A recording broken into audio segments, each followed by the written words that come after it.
à primeira vista, para você saber, tá? Etanol e metanol podem parecer semelhantes, mas na prática eles têm o uso bem diferente e um uso bem distinto, inclusive como eles reagem no nosso corpo, né? A gente preparou um material aqui para detalhar as diferenças entre esses dois produtos químicos. Vamos colocar no telão para vocês. Os dois são compostos alcoólicos, os dois são incolores, são inflamáveis e têm os cheiros parecidos, tá? Ainda assim, como a gente consegue ver aqui no telão, eles estão presentes em materiais e lugares diferentes. O etanol tá nas bebidas alcoólicas, tá? Tá ali presente no que a gente bebe, tá nos combustíveis, tá nos produtos de limpeza. Já o metanol, não. O metanol aparece na fabricação de formol, em tintas, solventes e em plásticos. Aqui no Brasil também é usado como matéria-prima para a produção de biodiesel. Mas, bem pouquinho que coloca no biodiesel e aí o combustível que vem adulterado, esse percentual pequenininho, às vezes menos de 1% tal, ele sobe lá nas alturas com a adulteração.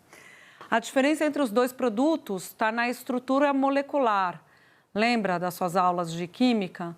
O etanol tem 2 átomos de carbono, enquanto o metanol tem um só. Olha ali, o Czinho com 1, Czinho com 2, indicando 2 átomos e 1 átomo.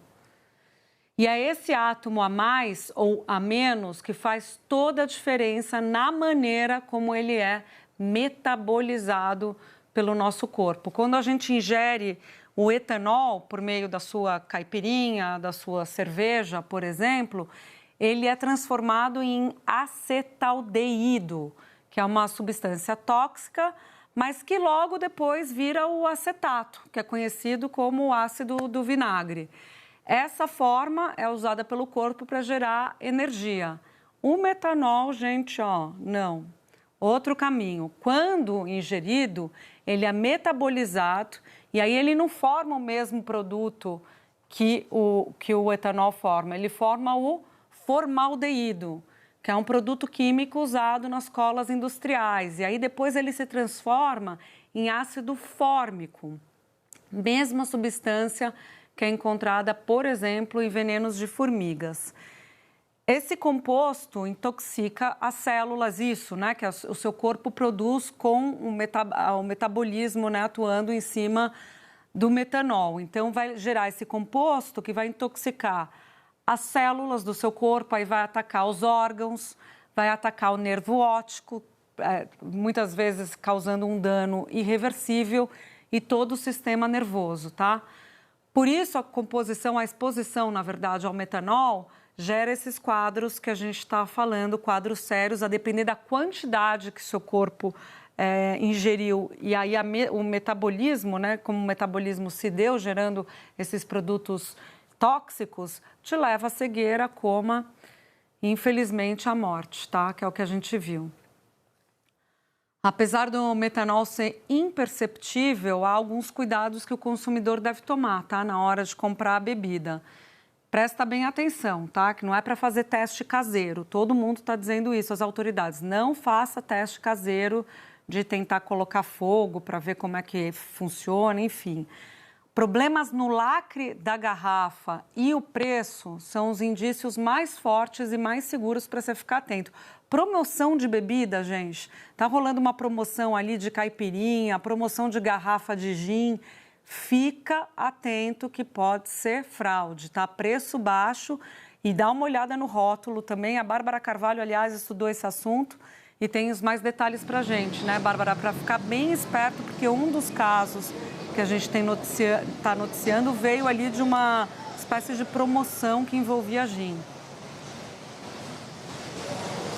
É isso, Júlia. O preço e o local, o estabelecimento de onde você está comprando essa bebida tem que ser observados com muita atenção. Pode parecer chatice, mas nesse momento e daqui para frente, todo mundo tem que ficar muito atento, muito observador em relação a esses detalhes. E aí eu vou colocar na tela para vocês, para a gente poder realmente explicar passo a passo o que a pessoa tem que observar quando ela está comprando uma garrafa lacrada. Primeiro, o lacre, se está ali direitinho no lugar, né, se não tem nenhum tipo de violação. Aí, a partir do lacre, você vai olhar o rótulo. O rótulo não pode ter erro de impressão, ele tem que ter ali um registro do Ministério da Agricultura, tem que ter um alerta para o consumo excessivo de álcool, além de outras informações técnicas a respeito daquele produto, como, por exemplo, a origem, quem é o produtor daquela bebida alcoólica. Isso a gente falou conversando com a Associação Brasileira de Bebidas Destiladas, então eles sabem sobre o que eles estão falando. Olhar a coloração e o volume desse líquido. Padronizadas, as garrafas são normalmente quando elas saem da fábrica, porque há um preenchimento ali automático. Não pode ter líquido de mais nem líquido de menos. E a coloração, o gin normalmente é transparente, né? Então, se você vê uma coloração diferente, desconfie. É claro que no caso do metanol não daria para ver porque ele é transparente também, mas a gente está falando de outros tipos de adulteração também. E aí observar também se há algum tipo de sedimento ali naquele líquido. Importante também, como a Júlia falou, observar o preço, desconfie de qualquer promoção absurda, tanto em relação a uma garrafa fechada, quanto em relação a um drink. Se você tem em média uma caipirinha custando R$30, desconfie se ela custar R$9,90. Muito provavelmente aquele estabelecimento não está trabalhando com uma bebida original, é um produto adulterado, falsificado e pode causar problemas gravíssimos, como a gente está vendo, até mesmo a morte. E aí eu mencionei também, né, a questão do estabelecimento comercial, ser um estabelecimento comercial em que você confie, que emita nota fiscal, tudo isso tem que ser observado, porque realmente os riscos são muito grandes. E aí quero mostrar para vocês, na sequência, uma tela que exemplifica como esse problema da falsificação, da adulteração das bebidas vem aumentando. Na comparação entre 2023 e 2024, segundo dados que foram repassados pela Associação Brasileira de Bebidas Destiladas, você teve um aumento de falsificação de 25,8% e de internação por envenenamento sem ser intencional de 34%. E aí na tela seguinte eu mostro quais são as bebidas mais falsificadas e, em geral, são bebidas destiladas mesmo. Whisky, 33%, vodka, 27%, cachaça, 18%, gin, 15%, outros destilados, 7%, cerveja, um percentual bem menor, de 2%, e vinho, 7%. A gente questionou também sobre a fiscalização nos pontos de venda, em relação, por exemplo, à Anvisa. O que a Anvisa nos respondeu?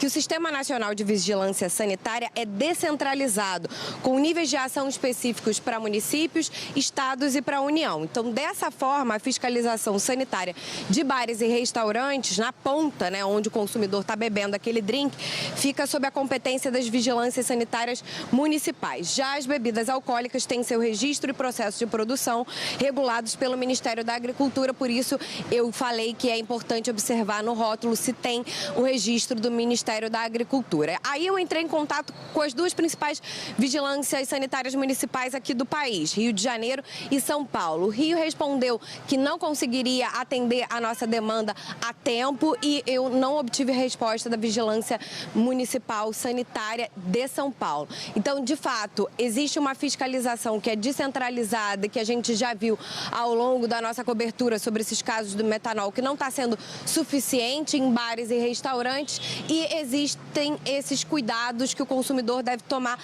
na hora de comprar uma garrafa fechada. O problema é que na ponta, como eu disse, se ele está num bar, num restaurante que está vendendo uma caipirinha por um preço regular, ele está desprotegido, porque ele não consegue verificar se aquela garrafa estava lacrada, se é um produto original, ele não vai pedir, né? Olha, eu posso olhar a garrafa muitas vezes já está aberta mesmo. Então, conversando também com a Associação Brasileira de Bebidas Destiladas, eles falaram, é realmente algo muito difícil quando a gente está falando de bar e restaurante. Por isso que a fiscalização seria tão importante no caso desses estabelecimentos.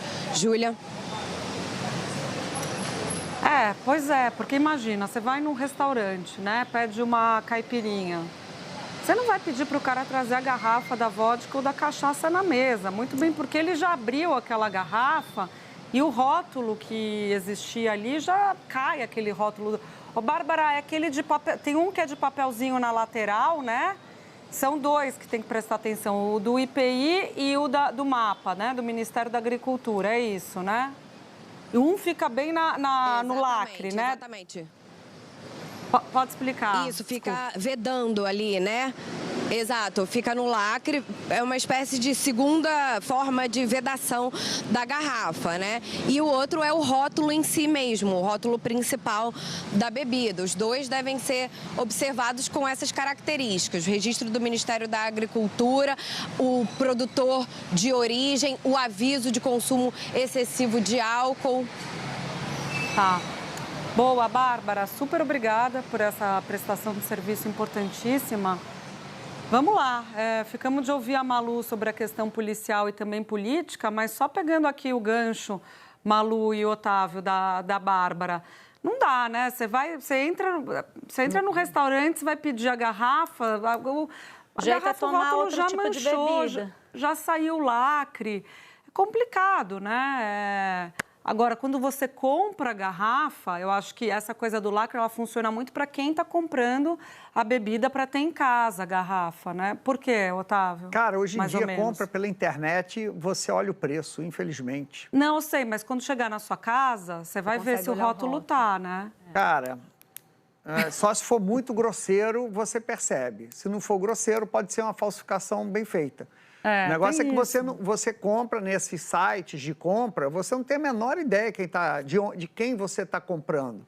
Muitas vezes você compra ali de alguém que é só uma prateleira, que está comprando de alguém. Então, assim, é lógico, uma falsificação de fundo de quintal, você vai perceber na hora. Agora, eu já vi muita falsificação bem feita. Bem feita, bebida, inclusive de cerveja, que não era metanol, não era para matar, era para colocar um produto mais barato e vender como uma cerveja premium. Cara, era perfeita, você não conseguia ver, entendeu? Tem vários níveis de fraude também. Então tem que saber se esse é uma fraude de fundo de quintal ou se já tem uma escala industrial de fraude. Aí fica mais difícil para o consumidor também.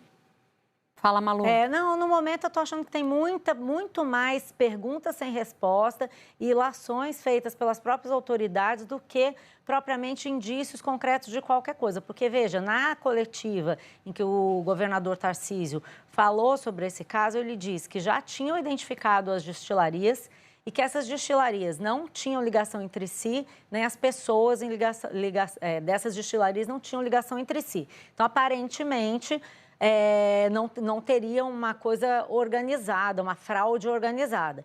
Por outro lado, está o ministro Lewandowski dizendo que os casos são espalhados, há indícios, tudo indica, inclusive ele usou esse termo, de que as coisas estão espalhadas, os casos estão espalhados pelo Brasil, mas não está claro quais são esses indícios que ele possui. Por outro lado, tem uma hipótese que ninguém aventou ainda, mas se existem destilarias separadas distribuindo bebidas com excesso de metanol, pode ser, é uma hipótese, que o PCC tenha vendido excedentes de metanol para diferentes compradores que podem estar nessas destilarias. Então, acho que está tudo muito incerto ainda e, por isso, está muito difícil da gente entender até onde vai a certeza do Ministério da Justiça de que o caso é espalhado de que esses casos estão espalhados pelo Brasil.